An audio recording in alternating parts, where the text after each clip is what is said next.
First, unpack the instrument and take out all the accessories, then lay them flat on the desktop. Check the inventory of the instrument, accessories, and consumables after unpacking. Hand tightening nuts. Liquid bottle. Reaction cup. Spare parts. Stirrer. Metering bube. Drying tube. Microsampler. Cup mouth plug. Printing paper. Molecular sieve. Silica gel. Main machine. Connect the Pope kit. Power adapt. Remove handle. Double platinum sheet electrodes. Syringe. Step 1. Assembly of the drying tube. Prepare accessories, molecular sieve. Silica gel. Drying tube. Take out the molecular sieve and silica gel drying tubes, respectively, for later use. Unscrew the cap of the drying tube. Pour the molecular sieve into the drying tubes, with an amount of about 1/3 of the drying tube.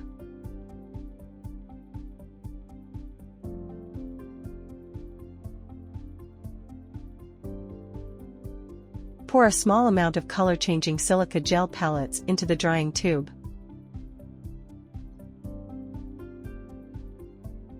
Then pour the molecular sieve into the drying tube until it is full. Tighten the bottle. The assembly of the drying tube is completed. Repeat the above steps to assemble the 4 drying tube.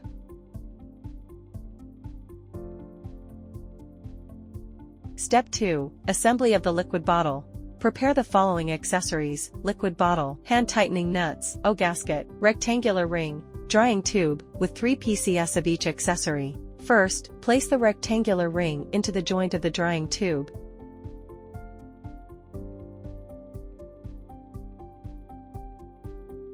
And then tighten the drying tube.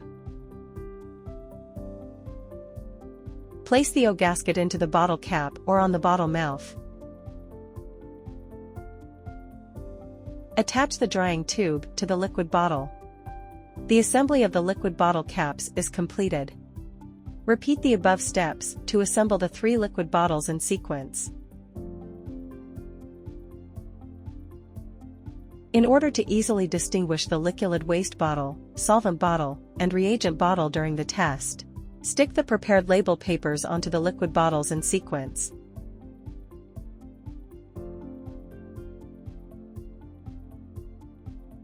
Step 3. Installation of reaction cup.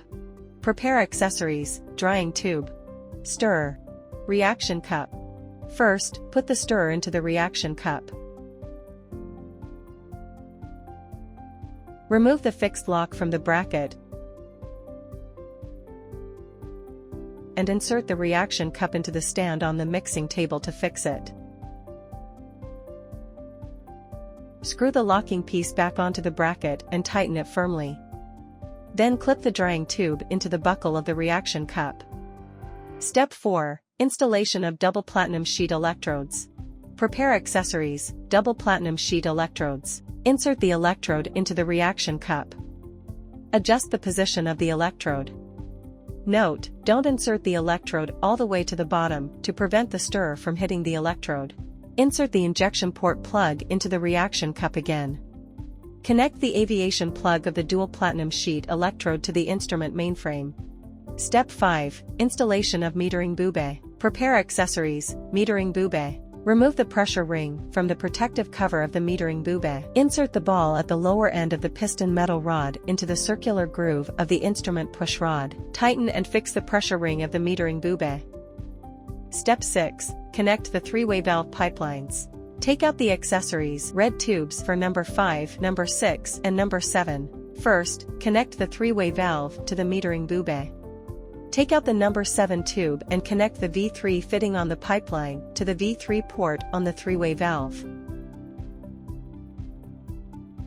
Connect the other end of the number 7 tube to the upper interface of the metering bube and tighten the nut. Connect the 3-way valve to the reagent bottle. Take out the number 6 tube and connect the V2 fitting on the pipeline to the V2 port on the 3-way valve. Insert the other end of number 6 tube from the interface above the reagent bottle to below the liquid level, and tighten and fix it. Finally, connect the three-way valve to the reaction cup. Take out number 5 tube and connect the V1 connector on the pipeline to the V1 interface on the three-way valve. Insert the other end C1 of the number 5 tube into the reaction cup and tighten it for fixation. Note, the direction of the C1 titration tip should be kept away from the electrode to ensure that the reagent is fully and evenly stirred after being added. Step 7. Connect the pipelines of the reaction cup. First, connect the pipelines of the reaction cup. Take out the number 1 tube, insert the D1 end on the pipeline into the drying tube of the liquid waste bottle and fixation it. Insert the other end H1 of the number 1 tube into the H1 quick insert interface at the back of the host, tighten and fix it. Take out the number 1 tube, insert the D1 end on the pipeline into the drying tube of the solvent bottle and fixation it. Insert the other end H2 of the number 2 tube into the H2 quick insert interface at the back of the host, tighten and fix it. Take out the number 3 tube, insert the B1 end through the upper interface of the liquid waste bottle to the bottom and fixation it. Insert the other end C3 of the number 3 tube into C3 in the reaction cup and tighten it for fixation. Take out the number 4 tube, insert the B2 end through the upper interface of the solvent bottle to the bottom and fixation it. Insert the other end C2 of the number 3 tube into C2 in the reaction cup and tighten it for fixation. Take out the number 8 tube and insert the C4 end of the pipeline into the C4 port in the reaction cup. The C4 end should be approximately at the same height as the C2 end, and fixation it.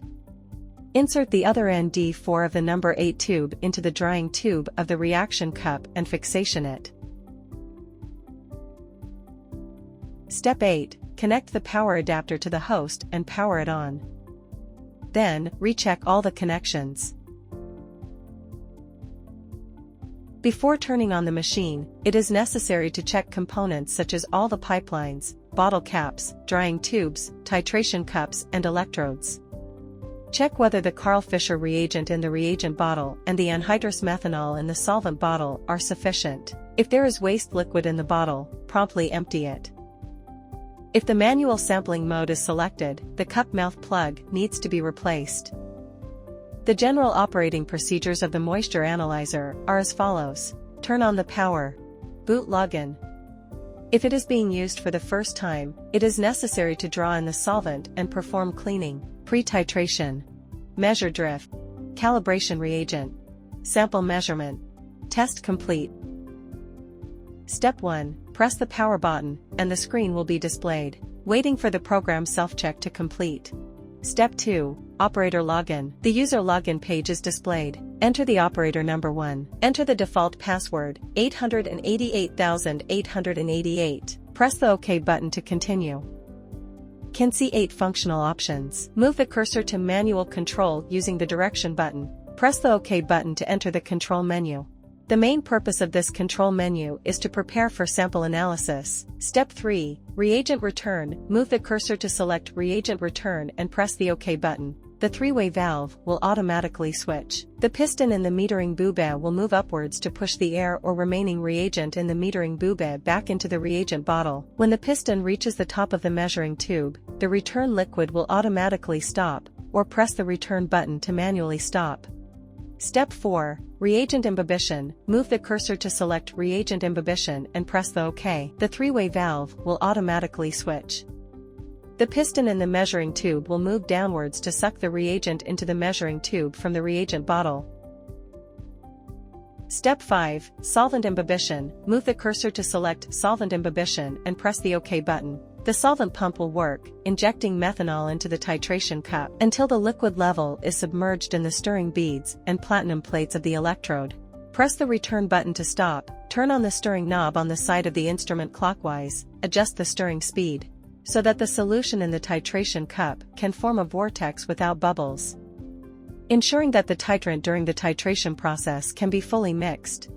Step 6. Pre-titration. Press the return button. On the main menu interface, move the cursor to pre-titration and press the OK. At this point, the instrument will automatically control the liquid feeding speed. After the instrument is turned on, after discharging waste liquid or absorbing solvent, or if it has not been operated for a long time, It must be pre-titration. The purpose is to remove any residual water that may exist in the titration cup and prepare for subsequent calibration and measurement, until there is no water in the reaction cup. After pre-titration is completed, the ready light will be on. Press the return button. Return to main menu. Step 7. Select Measure Drift from the main menu and press the OK key to enter the drift test. It is recommended to enter a time of 2 to 5 minutes. Press the OK button to continue. The instrument will, on the basis of the air humidity, the titration of Karl Fischer reagent and the air tightness of the reaction cup, and measure the size of the instrument drift value.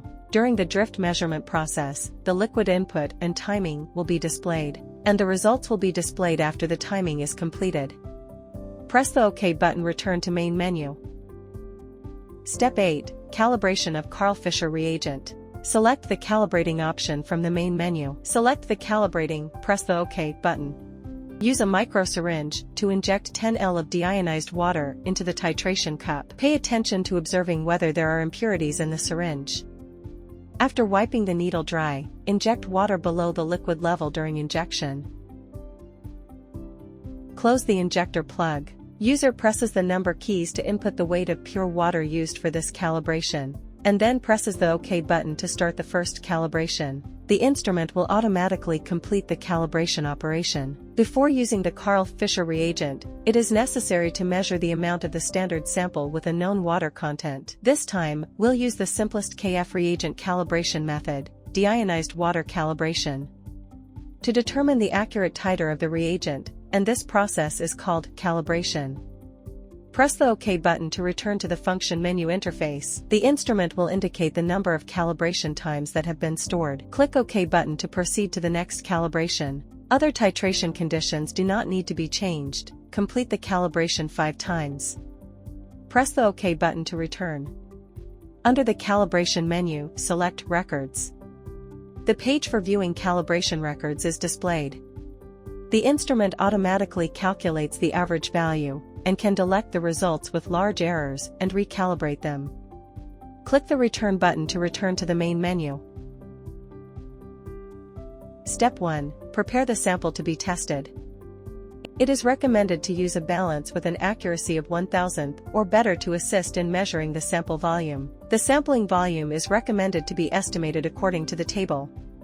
Select the Sample Test option from the function menu. Press the OK button to enter the measurement. Open the inlet plug and add the sample to the reaction cup. Step 2. After adding samples,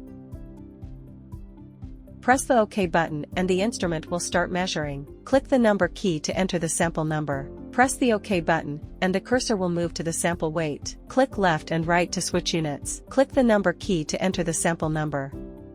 Settings are complete, press the OK. Step 3. The instrument will start measuring. The measurement interface will display the various parameters of the current measurement process in real time. After the measurement is completed, the measurement results are displayed and automatically saved to the titration record. Click the OK button to return to the main menu. Step 4. Select the Titration Record option to enter the Titration Record Viewing interface. Select Titration Records, and press the OK key to view titration records. Click the OK button again to activate the print function. The printer will automatically print out the inspection report. The recorded content includes sample weight, titer, used reagent, drift, analysis time, water weight, water content. Sample test completed. Step 5. Clean the titration cup. In the manual operation, select Reagent Return and press the OK button. Pour the reagent from the metering booba back into the reagent bottle. Take out the number 2 tube on the solvent bottle. Insert the number 6 tube on the reagent bottle into the solvent bottle. In the menu, select the Reagent imbibition function until the entire pipeline is filled with methanol. Select Reagent Injection in the menu and inject all the liquid in the pipeline into the reaction cup. Replace the Karl Fischer reagent bottle with a methanol bottle and repeatedly press Reagent imbibition and Reagent Injection in the manual position until the entire pipeline is washed clean with methanol. Select Liculin Waste Collection. Drain the liquid from the titration cup. Select the solvent imbibition function, inhaled trace amount of methanol. Press the return button to stop. Then select the Liculin waste collection function. You can gently shake the titration cup to remove contaminants from the sides of the cup. You can press the power button to shut down after the exhaust is exhausted. Anhydrous methanol and Karl Fischer reagent need to be separately sealed and stored away from light.